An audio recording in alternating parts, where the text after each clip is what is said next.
Okay, चलिए आज का जो वीडियो है उसमें हम लोग देखते हैं कि सीएसईबी का काउंसलिंग अगर आपको करना है। प्रीवियस वीडियो में मैंने आपको बता दिया था कि जोसा का अगर आपको काउंसलिंग करना है तो आपको किन किन बातों का ध्यान रखना। अब अगर हम बात करते हैं सीएसईबी काउंसलिंग के बारे में, तो चलिए मानते हैं सीएसईबी अगर काउंसलिंग आप कर रहे हैं तो इसमें कुछ चीजें हो सकती है कि आप या तो जोसा काउंसलिंग पहले कर चुके हैं, देन आप आ रहे हैं सीएसईबी काउंसलिंग के लिए। उसका एलिजिबिलिटी रूल अलग है कि जोसा काउंसलिंग में अगर आपको कोई सीट नहीं मिला है देन यू आर एलिजिबल। अगर आप जोसा काउंसलिंग नहीं भी किए हैं तब भी आप सीएसईबी काउंसलिंग के लिए एलिजिबल हैं। और अगर आपने जोसा काउंसलिंग किया है और उसमें आपने सीट आपको मिल भी चुका है देन आल्सो आप जो है सीएसईबी काउंसलिंग के लिए एलिजिबल है। आपके मन में ये सवाल जरूर आ रहा होगा कि सीएसईबी काउंसलिंग के लिए एलिजिबल कौन नहीं। तो सीएसईबी काउंसलिंग के लिए वो लोग एलिजिबल नहीं है जो कि जोसा काउंसलिंग में पार्टिसिपेट कर चुके हैं और वहां पर उन्होंने कॉलेज जब रिपोर्ट कर रहे होंगे, ऑनलाइन रिपोर्ट करें या फिर फिजिकल रिपोर्टिंग करें, तो रिपोर्ट करते समय उन्होंने ये स्पॉट राउंड में एडमिशन लेने के लिए सीएसईबी काउंसलिंग एक्सेप्ट करने के लिए उन्होंने चॉइस जो है वो नो भर दिया होगा। यानी कि जिन्होंने पहले ये कह दिया होगा कि अब हमको सीएसईबी काउंसलिंग नहीं करना है, तो वैसे लोग सीएसईबी काउंसलिंग करने के लिए एलिजिबल नहीं है। तो इन सारी बातों का आप ध्यान रखिएगा। और एक बार उसका जो सीएसईबी काउंसलिंग और जोसा काउंसलिंग इन दोनों का जो इन्फॉर्मेशन ब्राउचर आ जाएगा तो उसको पढ़ने के बाद इस बार का क्या रूल आने वाला है वो ज्यादा क्लियर हो जाएगा। ये सारे जो रूल हैं वो प्रीवियस ईयर के, लेकिन सेम रूल जो है वो हर साल अप्लाई होता है और यही चीज होना भी चाहिए। सो आप जो है अब जो सीएसईबी काउंसलिंग करना चाहते हैं, यानी कि मैं ये मान रहा हूँ कि आप जो है एलिजिबल है सीएसईबी काउंसलिंग करने के लिए, देन आपको किन किन बातों का ध्यान रखना है। तो सबसे पहले आपको सीएसईबी काउंसलिंग के थ्रू इन सारे कॉलेजेस यानी कि एनआईटी, ट्रिपल आईटी, जीएफटी कॉलेजेस में एडमिशन मिलेगा।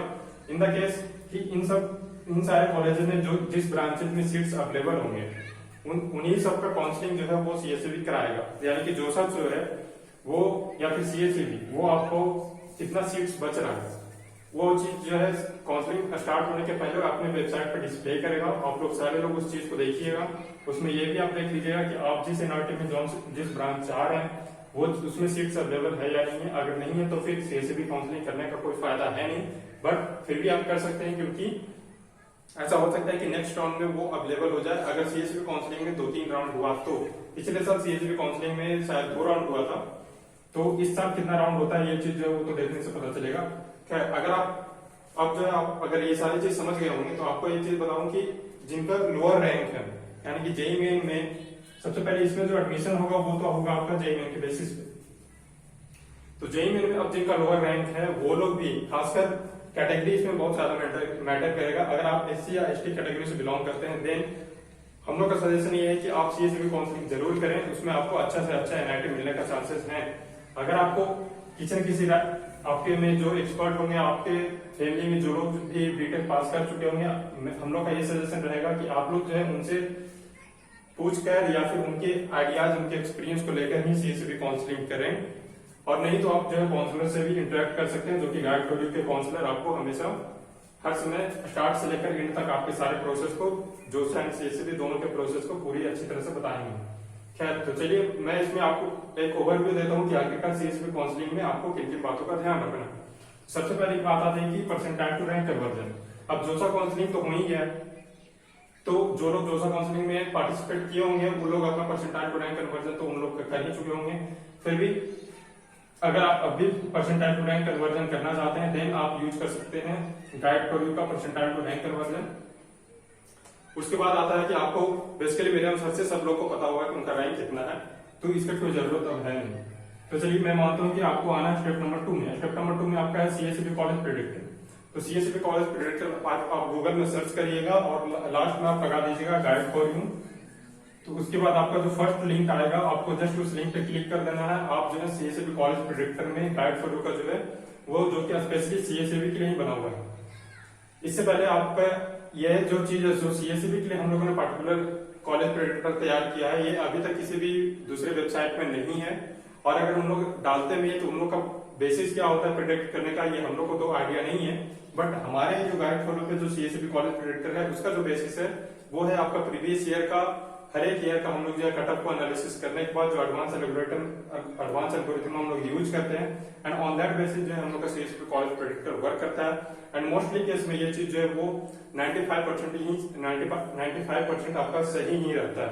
तो आप जो है सीएसबी कॉलेज प्रेडिक्टर गाइड पर का यूज कर सकते हैं। यहाँ से आपको पता चल जाएगा कि आपको कौन कौन सा एनआईटी, कौन कौन सा ट्रिपल आईटी और जीएफटीआई में कौन कौन सा ब्रांचेज आपको मिल सकते हैं। तो चलिए मैंने मान लेता हूँ कि आपने सीएसबी कॉलेज प्रेडिक्टर का यूज कर लिया और आपको ये पता चल चुका है कि आपको कौन कौन सा कॉलेजेज, कौन कौन सा ब्रांच आपको मिल सकता है। तो नेक्स्ट आपका आता है कि चॉइस फिलिंग आपको करना है। तो चॉइस फिलिंग के लिए आपको सबसे बड़ी बात ध्यान में रखना है कि आपको जो है प्रेफरेंसेज, वो हर एक प्रेफरेंस को college wise and branch wise, आप जिस ब्रांच में इंटरेस्टेड है, जिस कॉलेज में इंटरेस्टेड है, उस कॉलेज में रैंकिंग वाइज या फिर प्लेसमेंट वाइज आप जो है चॉइस फिलिंग करिए। हमारे जो प्रीवियस वीडियो जो जोसा काउंसलिंग है उसमें जो मैंने हम लोगों ने एक्सप्लेन किया है, आप उस वीडियो के ऊपर रेफर कर सकते हैं कि आखिरकार आपको चॉइस फिलिंग कैसे करना है। बेसिकली उसमें आपको दो चीज का ध्यान रखना है कि आप या तो कट ऑफ के बेसिस पे भी चॉइस फिलिंग कर सकते हैं। तो कट ऑफ के बेसिस पे अगर आप चॉइस फिलिंग करना चाहते हैं तो आपको जस्ट सर्च करना है गूगल पे जोसा सीएसबी काउंसलिंग और लास्ट में choice filling guide for you आप लगा दीजिएगा। जो फर्स्ट वेबसाइट आएगा आप उसमें एंटर कर जाइएगा। वहां पर चॉइस फिलिंग का पूरा लिस्ट दिया हुआ है अकॉर्डिंग टू कट ऑफ, यानी कि अकॉर्डिंग टू प्रीवियस ईयर का कट ऑफ हम लोगों ने एनालाइज किया है और उसके बाद आपका जो है चॉइस फिलिंग प्रिपेयर किया हुआ है। तो आप उसमें से जिस जिस कॉलेज में इंटरेस्ट होंगे, जिस ब्रांच में इंटरेस्ट होंगे, आपको उन सारे ब्रांच और कॉलेज को सिलेक्ट कर लेना है पहले और उसके बाद आपको सर्च बटन पे क्लिक कर देना है। उसके बाद क्या होगा कि आपका सारा कॉलेज और वो सारे ब्रांचेस से रिलेटेड आपका चॉइस फिलिंग तैयार हो जाएगा। अब जस्ट सेम चॉइस फिलिंग को आपको कॉपी कर देना है सीएसबी काउंसलिंग में। खैर, अगर आप इस प्रोसेस से ना करना चाहें तो आप जो है एक और तरीका कर सकते हैं कि आप यूजिंग प्लेसमेंट कर सकते हैं। अब प्लेसमेंट का यूज करके आप करने के लिए आपको हर एक वेबसाइट का प्लेसमेंट जो है वो निकालना पड़ेगा और उसके अनुसार पे करना होगा सीएसबी काउंसलिंग। बट अगर आप इतना मेहनत करने से अलावा आप काउंसलर से इंटरेक्ट करते हैं तो हमारे जो काउंसलर हैं वो किसी न किसी आईआईटी, किसी न किसी एनआईटी से ही एमटेक कर रहे हैं। तो जिसके कारण उनको जो है उस कॉलेज का जो है बेसिकली पूरा आइडिया है और हम लोग के पास सारा डेटा है।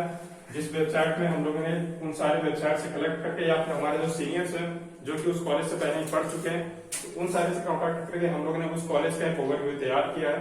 तो हमारे काउंसलर से जब आप कॉन्टेक्ट करेंगे तो आपको ये सारी चीज पता चल जाएगा और काउंसलर जो है आपकी चॉइसेस के अनुसार पे अपना एक चॉइस फिलिंग आपको बना कर देंगे। आप उस चॉइस फिलिंग को भी अपने में कॉपी कर सकते हैं। वो जो चॉइस फिलिंग जो काउंसलर के द्वारा दिया हुआ होगा वो हम लोग की तरफ से पूरा बेस्ट होगा, यानी कि उसमें आपको जो भी कॉलेज मिलेगा आप उसमें से कभी असंतुष्ट ना होंगे, ये हम लोग की पूरी गारंटी है आपको। ओके, तो चलिए मान लेते हैं कि आप लोगों ने चॉइस फिलिंग भी कर लिया। देन नेक्स्ट आता है कि आपको सीट अलॉटमेंट। तो सीट अलॉटमेंट के लिए चॉइस फिलिंग के अनुसार क्या आपका होगा सीट अलॉटमेंट कट ऑफ के बेसिस पे। अगर जिस कॉलेज में आपने चॉइस फिलिंग किया उसमें से जिस नंबर का कॉलेज और ब्रांच आपके कट ऑफ के बेसिस पे मिलने वाला है तो उसका जो अलॉटमेंट होगा वो अगर 2 राउंड होगा तो हर एक राउंड का अलग अलग सीट अलॉटमेंट होगा और सीट अलॉटमेंट होने के बाद आपको ऑप्शन मिलेगा फ्रीज करने का, फ्लोट करने का और सिलेक्ट करने का। ये भी चीज हम लोगों ने प्रीवियस वीडियो में पूरी अच्छी तरह से एक्सप्लेन किया हुआ है। आप इंफॉर्मेशन ब्राउजर पढ़ के भी समझ सकते हैं कि इन तीनों में क्या डिफरेंस है, या फिर अगर आपको कोई दिक्कत आ रहा है तो आप काउंसलर से डायरेक्टली भी पूछ सकते हैं। काउंसलर जो हमारे हैं वो स्टार्ट से लेकर एंड तक आपको जो भी परेशानी आएगी related category certificate, freeze, float, select में आपको क्या करना चाहिए, आपके लिए कौन सा कॉलेज अच्छा है, कौन सा ब्रांच अच्छा है, और इसके अलावा और भी बहुत सारी क्वेरी जो लोगों को आती है, लाइक रिफंड रूल क्या है, हम अभी कितना पैसा उसमें सीएसबी काउंसलिंग में हमें देना पड़ेगा, उसमें से कितना रिफंड होगा, कितना नहीं होगा, और किस कॉलेज की कितनी फीस है, ये सारी चीज जो है अगर आपको जानना है तो आप काउंसलर से डायरेक्ट इंटरेक्ट कर सकते हैं। ड्यूरिंग आप हिंदी या इंग्लिश किसी भी लैंग्वेज में बात कर सकते हैं और व्हाट्सएप और कॉल के थ्रू भी आप बात कर सकते हैं। तो ये चीज हो जाएगा आपका। और इसके बाद आप जो है जो सीएसबी काउंसलिंग में आप जो लोग भी इंटरेस्टेड होंगे वो वेट करते रहिएगा और ऑफिशियल जो नोटिफिकेशन आने वाला है सीएसबी काउंसलिंग के वेबसाइट पे उसको आप जरूर देखते रहिएगा। एंड अकॉर्डिंग टू दैट आप कोई भी दिक्कत होगा तो आप गाइड कभी पे संपर्क कर सकते हैं। तो आज के लिए बस इतना ही, फिर हम लोग बात करते हैं नेक्स्ट वीडियो में कोई और काउंसलिंग के बारे में। ये सारे चीज जो है आप हमारे YouTube चैनल पर देख सकते हैं और उसमें आप सब्सक्राइब का बटन पे क्लिक कर दीजिए ताकि नेक्स्ट वीडियो जब भी हम लोग किया है तो वो सारी नोटिफिकेशन आपको सबसे पहले मिल सके। चलिए आज के लिए बस इतना ही।